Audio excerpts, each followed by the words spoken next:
दोस्तों आज के वीडियो का आज टाइटल है इंडियन इलेक्ट्रिसिटी एक्ट 2003। जैसा कि आप जानते हैं कि बहुत सारे एक्ट को रिपील करके यह 2003 का जो एक्ट है ये गवर्नमेंट ऑफ इंडिया ने बनाया था। और इसमें जो टोटल सेक्शंस हैं इस 2003 के एक्ट में वो हैं हमारे टोटल जो है 185 सेक्शन हैं और 18 चैप्टर हैं अलग अलग। तो इसमें जो है हमारे डिफरेंट सेक्शंस जो है पुराने एक्ट में भी थे, जो कि 1910 का एक्ट है, 1948 का इलेक्ट्रिसिटी सप्लाई एक्ट है, 1956 के इलेक्ट्रिसिटी रूल्स हैं।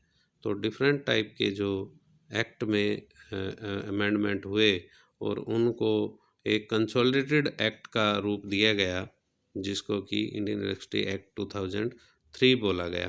तो इसमें जो है सबसे पहले हमारा जो सेक्शन 1 है उसमें हमेशा किसी भी एक्ट के टाइटल के बारे में, उसकी डेट ऑफ कमेंसमेंट के बारे में इसमें बताया जाता है। इसी तरह से इंडियन इलेक्ट्रिसिटी एक्ट में भी सेक्शन 1 में short title, extent and commencement दिया गया है। सेकंड सेक्शन में जो है हमेशा किसी भी एक्ट में वो डेफिनेशन दी जाती है, तो इसमें भी definition of Indian electricity act दी गई है। उसके बाद सेक्शन 3 है। सेक्शन 3 में जो है नेशनल इलेक्ट्रिसिटी पॉलिसी, जो कि गवर्नमेंट ऑफ इंडिया बनाती है, और नेशनल इलेक्ट्रिसिटी प्लान, जो कि as per Indian electricity act CEA को जो सेंट्रल इलेक्ट्रिसिटी अथॉरिटी है ऑफ इंडिया वो उसको बनाना है। जबकि जो पुराना एक्ट था इंडियन इलेक्ट्रिसिटी सप्लाई एक्ट 1948, उसके हिसाब से भी ये सेक्शन 3 में बिल्कुल सेम सेक्शन दिया गया था। और सेक्शन 4 में जो है national policy for stand alone system for remote areas and non conventional energy system के लिए जो सेक्शन 4 का प्रोविज़न किया गया है नए एक्ट में, ये जो है एक बिल्कुल नया एक्ट है। इसके बाद सेक्शन 5 है। सेक्शन 5 में रूरल इलेक्ट्रिफिकेशन और लोकल डिस्ट्रीब्यूशन के बारे में जो रूरल एरियाज़ में जो है वो दिया गया है। उसके बाद सेक्शन 6 है। सेक्शन 6 में obligations to supply electricity to rural areas, ये भी एक न्यू सेक्शन है।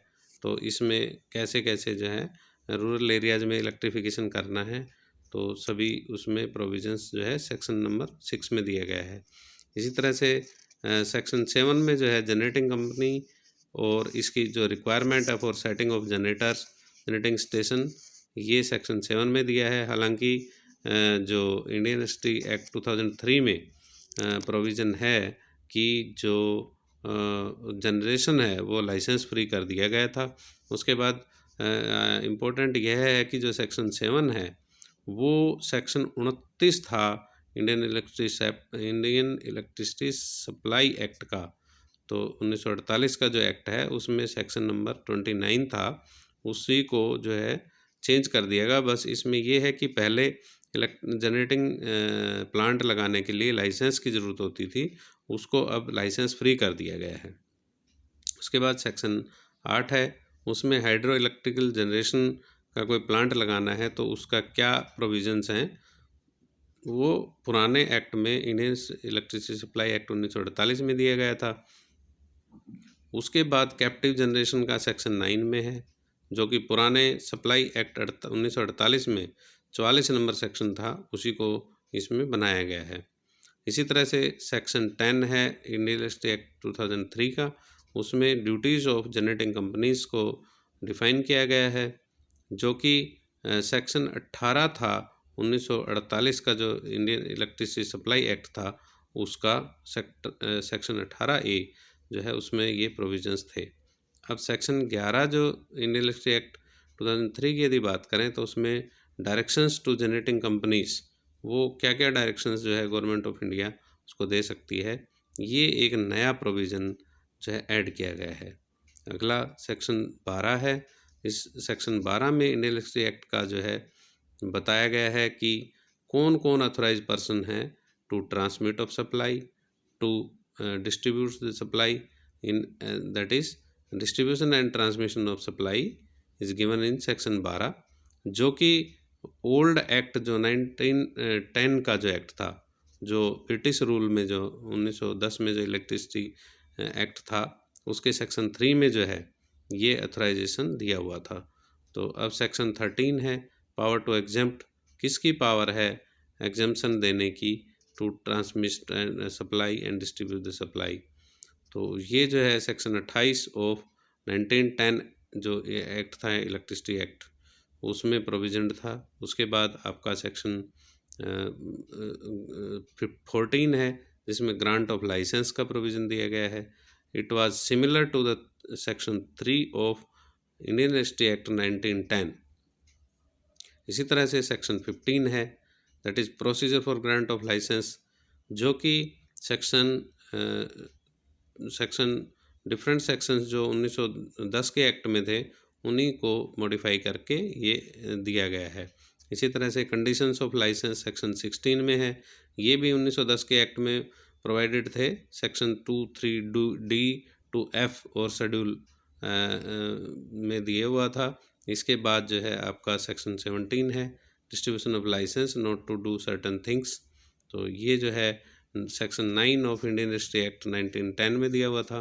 इसी तरह से सेक्शन 18 है, सेक्शन 18 में जो है अमेंडमेंट ऑफ लाइसेंस का प्रोविज़न दिया हुआ है, जो कि section 4A of Indian electricity act 1910 में दिया हुआ था। इसी तरह से सेक्शन 19 है, सेक्शन 19 है रिवोकेशन ऑफ लाइसेंस, यानी कि लाइसेंस को वापस कैसे लिया जा सकता है, इसके प्रोविज़न दिए हुए हैं। Section 4 of Indian electricity act 1910 में दिया हुआ था। इसी तरह से सेक्शन 20 है, जिसमें कि sale of utilities of licence ये दिया हुआ है। इसमें जो है सेक्शन 5 ऑफ 1910 के जो एक्ट था उसमें जो है ये प्रोविज़न था। इसी तरह से सेक्शन 21 में wasting of utilities in the purchaser, तो ये section 7 of Indian electricity act 1910 में दिया हुआ था। फिर सेक्शन 22 है, सेक्शन 22 में जो है provision where no purchase takes place, और इसमें सेक्शन 8 ऑफ 1910 का जो एक्ट था उसमें प्रोविज़न दिया हुआ था। इसके बाद हम यदि बात करें डायरेक्शंस टू द लाइसेंसेस, क्या क्या डायरेक्शंस लाइसेंसेस को इशू जो है की जाती हैं डिफरेंट अथॉरिटीज़ के द्वारा, वो सेक्शन 23 में दिया हुआ है, जो कि modified section 22B of Indian electricity 1910 का प्रोविज़न है। इसी तरह से सेक्शन 25 है, सेक्शन 25 में जो है सेक्शन 25 में interstate transmission, regional inter transmission जो पावर है वो नया प्रोविज़न इसमें प्रोवाइडेड है। इसी तरह से section 26 of Indian electricity act में जो है एक नेशनल लोड डिस्पैच सेंटर की कॉन्स्टिट्यूशन होगा, वो इसमें प्रोविज़न दिया हुआ है। इसी तरह से सेक्शन 27 है, सेक्शन 27 जो है कॉन्स्टिट्यूशन ऑफ RLDCs के बारे में बताता है, जो कि 1948 का जो सप्लाई एक्ट था उसके सेक्शन 55 का मॉडिफिकेशन है। इसी तरह से सेक्शन 28 है, जो कि फंक्शंस ऑफ RLDC बताता है कि what will be the functions of the RLDCs। तो ये भी सेक्शन 55 का मॉडिफिकेशन है, जो कि 1948 के इलेक्ट्रिसिटी सप्लाई एक्ट का मॉडिफिकेशन था। उसके बाद सेक्शन 29 है, कंप्लायंस ऑफ डायरेक्शंस, जो कि RLDCs की जो डायरेक्शंस होगी उनको कंप्लायंस कैसे कैसे करना है, तो ये सेक्शन 55 में ऑलरेडी प्रोवाइडेड था, जो कि 1948 का एक्ट था। इसी तरह से सेक्शन 30 है, जो transmission with in the state, यानी कि इंट्रा स्टेट ट्रांसमिशन सिस्टम, वो कैसे होगा, यानी कि STU जिसको कह सकते हैं, स्टेट ट्रांसमिशन यूटिलिटीज़, ये न्यू प्रोविज़न है। और उसके बाद जो सेक्शन 31 है, constitution of state load dispatch centre, जो डिफरेंट स्टेट में जो स्टेट लोड डिस्पैच सेंटर होंगे, it is the provision in section 55 of Indian supply act, electricity supply act 1948। उसके बाद सेक्शन 32 है, सेक्शन 32 में जो है functions of state load dispatch centre, यानी कि जो स्टेट लोड डिस्पैच सेंटर होंगे डिफरेंट स्टेट में, उनके क्या क्या फंक्शंस होंगे, what will be the activities they have to perform, तो ये भी सेक्शन 55 में प्रोवाइडेड था इंडियन इलेक्ट्रिसिटी सप्लाई एक्ट 1948 में। इसी तरह से कंप्लायंस ऑफ डायरेक्शंस दी हुई हैं सेक्शन 33 में, जो कि SLDCs की जो डायरेक्शन होंगी उनकी कंप्लायंस करनी है। उसके बाद सेक्शन 34 है, सेक्शन 34 में जो है आपका ग्रिड स्टैंडर्ड्स जो है वो इसमें प्रोविज़न है। ग्रिड स्टैंडर्ड्स क्या क्या जो है ग्रिड स्टैंडर्ड हैं, कौन उसको डिफ़ाइन करेगा, इसकी जो है सेक्शन 34 में दिया हुआ है। तो सेक्शन 34 का भी जो है ये न्यू प्रोविज़न है। सेक्शन 35 इंटरवीनिंग ट्रांसमिशन फैसिलिटीज़, ये भी सेक्शन न्यू है। इसी तरह से charges for intervening transmission facilities, ये भी न्यू सेक्शन है। इसी तरह से CTU एंड फंक्शंस, सेक्शन 38 में जो है सेक्शन 37 जो है डायरेक्शन बाय अप्रोप्रिएट गवर्नमेंट, ये जो है न्यू प्रोविज़न इसमें दिया गया है इंडियन एक्ट 2003 में। इसी तरह से सेक्शन 38 है, इसमें प्रोविज़न है CTU का, central transmission utility. There will be one central transmission utility, जो कि सेंट्रली ये फंक्शंस उसके प्रोविज़न हैं सेक्शन 38 में। हालांकि इसका जो प्रोविज़न है पहले भी सेक्शन 27 और 27(2) इसमें दिया हुआ है इंडियन इलेक्ट्रिसिटी एक्ट 1910 में। इसी तरह से सेक्शन 39 है जो कि STU और उसके फंक्शंस को बताता है। इसी तरह से सेक्शन 40 है ड्यूटीज़ ऑफ ट्रांसमिशन लाइसेंसी, और इसी तरह से 41 है other business of transmission licensee. What other business जो है STU कर सकता है to utilise its asset optimally और इन बेटर वे। तो इसी तरह से सेक्शन जो है 42 है duties of distribution licensee and open access. फिर सेक्शन 43 है duty to supply on request. तो ये डिस्कॉम जो डिस्ट्रीब्यूशन कंपनी है उसके क्या जो है डिस्ट्रीब्यूशन लाइसेंसी के क्या फंक्शंस हैं वो 42 में दिए हैं, और 43 में उसकी ड्यूटी है ऑन रिक्वेस्ट, कोई अप्लाई करता है कि मुझे सप्लाई चाहिए तो उसको सप्लाई देनी पड़ेगी। इसी तरह से 44 है exemption from duty to supply electricity. तो व्हाट आर द एग्जम्पशंस, वो सेक्शन 44 में है। इसी तरह से सेक्शन 45 है पावर टू रिकवर चार्जेस। तो चार्जेस जो रिकवर करने की पावर सेक्शन 45 प्रोवाइड करता है, और ये प्रोविजंस ऑलरेडी 1910 का जो इलेक्ट्रिसिटी एक्ट था उसका मॉडिफिकेशन सिंपली हुआ है इसमें। 47 है पावर टू रिक्वायर सिक्योरिटी, और इसमें 47 में सिक्योरिटी डिपॉजिट का भी जो है इसमें प्रोविज़न है। इसी तरह से सेक्शन 48 है additional terms of supply. Additional terms of supply define किए हैं सेक्शन 48 में। ये भी सेक्शन जो सेक्शन 23 था जो इंडियन एक्ट 1910 का, उसका मॉडिफिकेशन है। इसी तरह से सेक्शन 49 है agreement with respect to supply और परचेज ऑफ इलेक्ट्रिसिटी, ये एक न्यू एक्ट है।